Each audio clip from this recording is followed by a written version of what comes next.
subscribe-nya. Subscribe-nya gratis.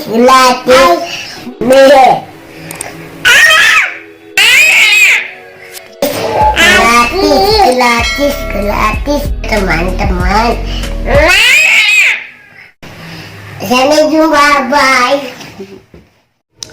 Oke, baiklah sahabat kursus online Lombok, hari ini kita akan melanjutkan materi kita di mana kita sudah masuk ke materi inti, yaitu mengenai tenses.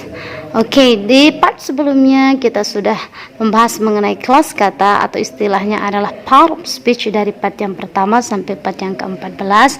Nah, sekarang pada part yang ke-15 kita masuk ke materi inti. Kita akan bahas dari dasar-dasarnya sampai nanti insya Allah teman-teman menguasai tenses itu sendiri. Oke, langsung saja teman-teman. Ketika berbicara mengenai tenses, jadi ada dua hal yang perlu teman-teman kuasai. Yang pertama adalah teman-teman harus kuasai apa itu tenses dan bagian-bagiannya. Kemudian yang kedua adalah pasangan dari pronoun atau subjek ketika berbicara. Nah, dua hal yang ini yang perlu kita ketahui teman-teman sebelum kita lebih lanjut berbicara mengenai tenses. Yang pertama adalah apa itu tenses dan bagian-bagiannya. Sekarang kita bahas satu persatu ya teman-teman. Yang pertama, apa itu tenses dan bagian-bagiannya. Tenses adalah, oke, jadi ini dibaca tenses. Jadi ini dibaca teman-teman tenses, bukan tenses ya. Jangan bilang tenses tapi tenses. Alright. Oke, apa itu tenses? Tenses adalah tata bahasa atau grammar yang menekankan pada penggunaan verb atau kata kerja yang dikaitkan dengan waktu dan kondisi penggunaannya. Nah, jadi tenses itu teman-teman adalah tata bahasa. Jadi aturan kita berbicara dalam bahasa Inggris yang dikaitkan dengan waktu dan kondisi. Jadi ketika kita berbicara ada yang mempengaruhinya teman-teman. Makanya tenses itu sangat penting sekali kita pelajari agar kita tidak takut berbicara. Kalau kita sudah menguasai tenses, maka kita tidak akan takut berbicara karena kita sudah memegang kuncinya. Itu ya teman-teman. Jadi mudah-mudahan video ini bermanfaat bagi teman-teman dan ikuti terus channel ini agar teman-teman bisa menguasai tenses secara detail. Oke, berikutnya sekarang kita ke pembagiannya. Tenses itu dibagi menjadi dua teman-teman. Ada yang namanya active voice dan ada yang namanya passive voice. Oke, yang pertama kita bahas adalah active voice. Apa itu active voice teman-teman? Active voice, nah ini adalah kata ganti atau pronoun seperti saya, kamu, dan lain-lain itu yang melakukan pekerjaan atau yang berada di subjek sehingga dia dikatakan aktif. Nah, makanya dia dikatakan aktif teman-teman, kalimat aktif, karena kata ganti saya, kamu, dan lain-lain itu berada di subjek. Nah, untuk lebih jelasnya teman-teman lihat contohnya. Saya menutup pintu itu. Jadi pronounnya berupa saya ini berada di subjek. Dia yang aktif melakukan pekerjaan, makanya dia tergolong active voice. Berikutnya kita lanjut ke passive voice. Sekarang passive voice definisinya adalah pronoun atau kata ganti seperti saya, kamu, dan lain-lain itu tidak melakukan pekerjaan teman-teman. Dia tidak berada di subjek, tapi dia berada di objek, sehingga dia dikatakan pasif. Nah, itu perbedaan antara active voice dan passive voice. Untuk lebih jelasnya teman-teman lihat contoh untuk pasifnya. Pintu itu ditutup oleh saya. Jadi sayanya ini berada di akhir. Kalau yang di aktifnya saya menutup pintu itu. Nah, pasifnya pintu itu ditutup oleh saya. Nah, kemudian kata lainnya adalah lihat di ordinary verbnya atau di kata kerja aslinya. Kalau di active voice dia bilang menutup, sedangkan di passive voice dia bilang ditutup. Nah, itu juga yang membedakannya teman-teman ya. Kalau active voice itu biasanya dimasuki oleh awalan me dan ber, menutup, membuka, memakan, dan lain sebagainya. Sedangkan kalau passive voice hanya menggunakan awalan di, ditutup. Nah, begitu ya teman-teman. Dan active voice bisa diubah menjadi passive voice. Tetapi tidak semua active voice bisa diubah menjadi passive voice. Nanti itu pembahasannya lebih detail di part-part berikutnya. Oke? Nah, jadi itu pembagian mengenai tenses. Nah, sekarang kita lanjutkan ke masing-masing dari tenses itu sendiri. Yang pertama yang akan kita bahas adalah active voice. Active voice teman-teman itu dibagi menjadi dua, ada yang namanya verbal tenses dan ada namanya nominal tenses. Sedangkan passive voice cuma satu teman-teman, yaitu verbal tenses. Nah, itu yang membedakannya ya. Jadi nanti kita akan bahas detailnya baik itu active voice maupun passive voice, dan insya Allah kalau teman-teman sudah menguasai active voice dan passive voice maka teman-teman sudah menguasai bahasa Inggris. Insya Allah kita akan bimbing teman-teman menuju ke sana. Nah, sekarang kita lanjutkan teman-teman ke active voice. Tadi kan ada dua, yaitu verbal tenses dan nominal tenses. Nah, apa sih itu verbal tenses teman-teman? Verbal tenses itu adalah kalimat yang mengandung kata kerja asli atau istilahnya adalah ordinary verb. Itu ordinary verb itu adalah kata kerja asli ya, seperti makan, minum, tutup dan lain-lain. Nah, jadi verbal tense itu ada kata kerja aslinya teman-teman, yang ada bagian dari tubuh kita yang bekerja. Nah, itu contohnya makan, minum seperti yang di atas, menutup, tutup. Nah, itu ada yang bekerja seperti makan, yang bekerja itu adalah mulut kita, minum mulut kita juga. Kemudian tutup, yang bekerja tangan kita. Nah, jadi itu maksudnya adalah verbal tenses. Ada bagian dari tubuh kita yang bekerja, kalau istilahnya itu disebut dengan ordinary verb. Bagi teman-teman yang belum memahami verb atau kata kerja, silahkan lihat di part yang ke-6, itu jelas detail pembagian dari verb dan apa itu verb. Pokoknya bisa dilihat di verb atau bisa dilihat di part yang ke-6 teman-teman. Oke. Nah, kita lanjut ke berikutnya adalah nominal tenses.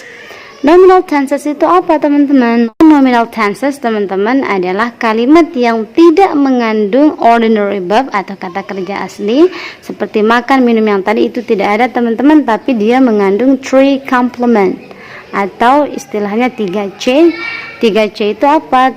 Complement itu artinya pelengkap teman-teman, mengandung 3 pelengkap, antara lain ada noun yaitu kata benda, kemudian adjective itu kata sifat, dan adverb itu adalah kata keterangan. Jadi itu definisi dari verbal tenses dan nominal tenses.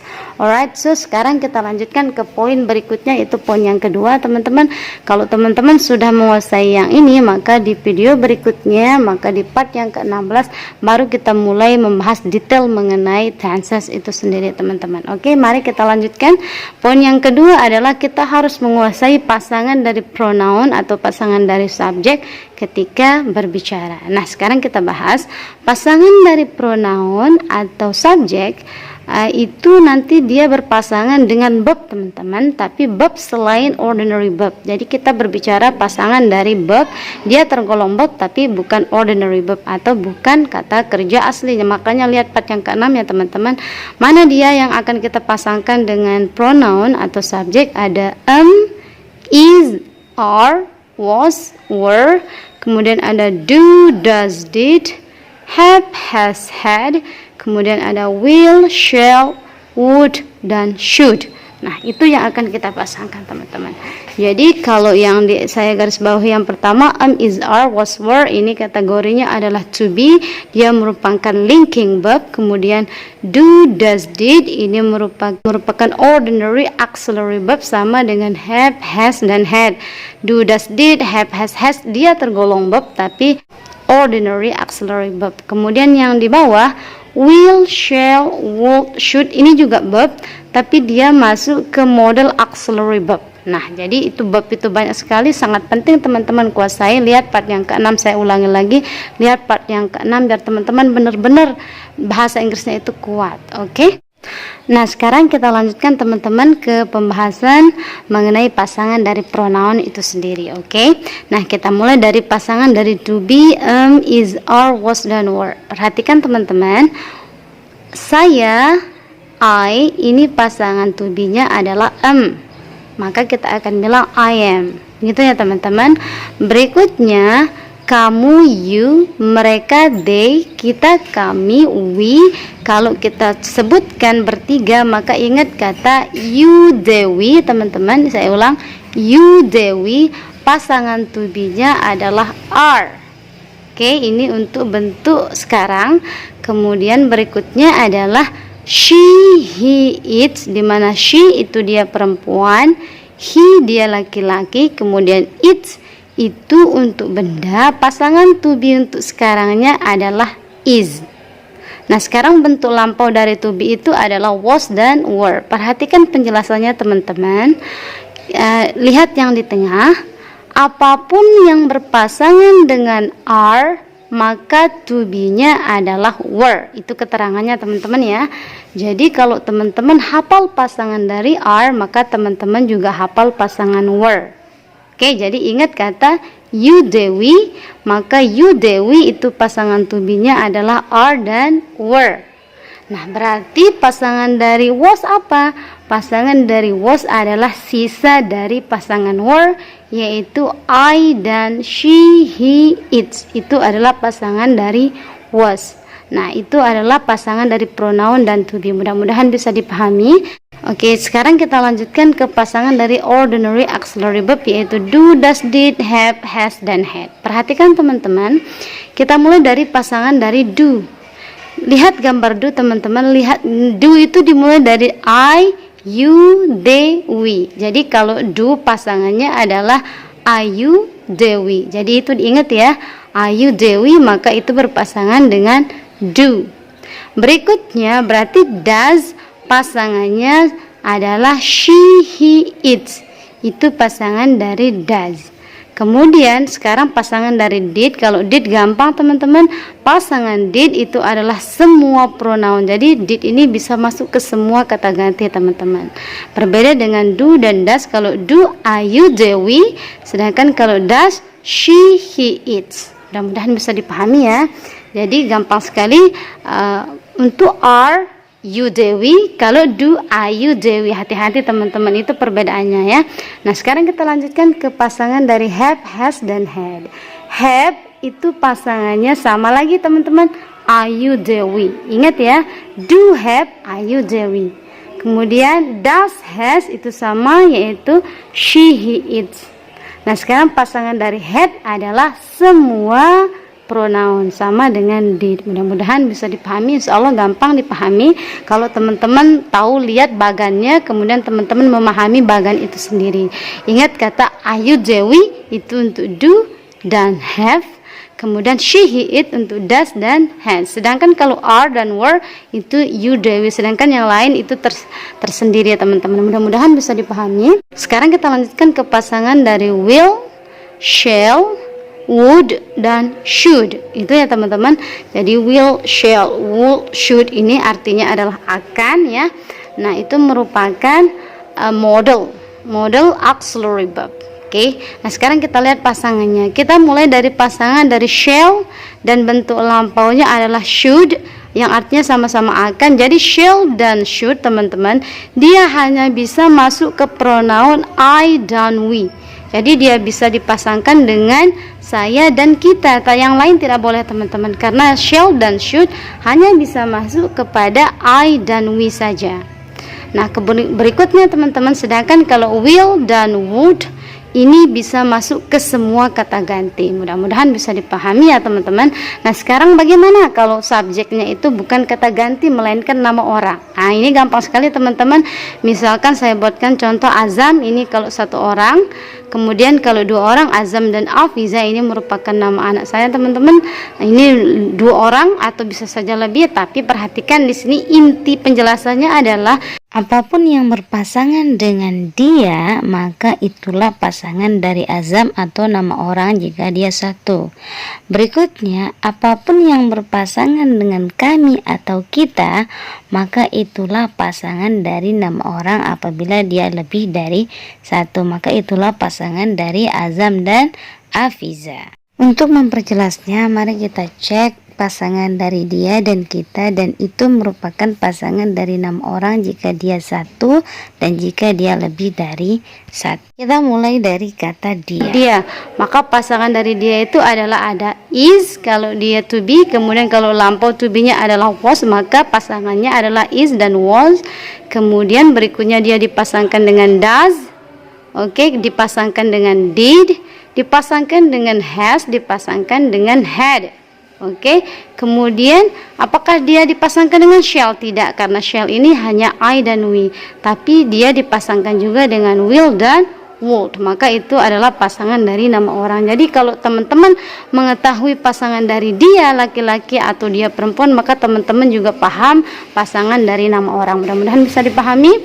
Kemudian Azam dan Afiza, maka ini tergolong kami atau kita, maka apapun pasangan dari kami dan kita, maka itulah pasangan dari nama orang kalau lebih dari satu. Maka kalau kita bilang di sini are, were, kemudian do, kemudian did, kemudian have, kemudian had, oke. Kemudian ada apakah shall dan should bisa masuk? Yes, karena we, ya. Jadi pasangannya juga adalah shall, kemudian should, kemudian will dan would. Itu adalah pasangan dari nama orang kalau lebih dari satu. Oke, ini aja untuk video kali ini teman-teman. Jadi teman-teman harus menguasai yang ini sama yang ini biar teman-teman paham dasar-dasar dari tenses dulu. Cukup video untuk kali ini. Tapi saya minta teman-teman kalau ingin belajar bahasa Inggris, jadi teman-teman harus dari dasarnya. Jadi dasar teman-teman harus kuat. Jadi ini sangat penting dan teman-teman harus kuasai. Oke, jadi mudah-mudahan video ini bermanfaat. Dan di video berikutnya maka kita akan membahas tenses, baik itu rumusnya, kemudian penggunaannya secara detail, dan insya Allah saya akan bimbing teman-teman menguasai tenses dalam waktu singkat. Oke, sampai ketemu di video berikutnya. Mudah-mudahan video ini bermanfaat untuk teman-teman. Jangan lupa subscribe, like, comment, and share. See you. Assalamualaikum warahmatullahi wabarakatuh.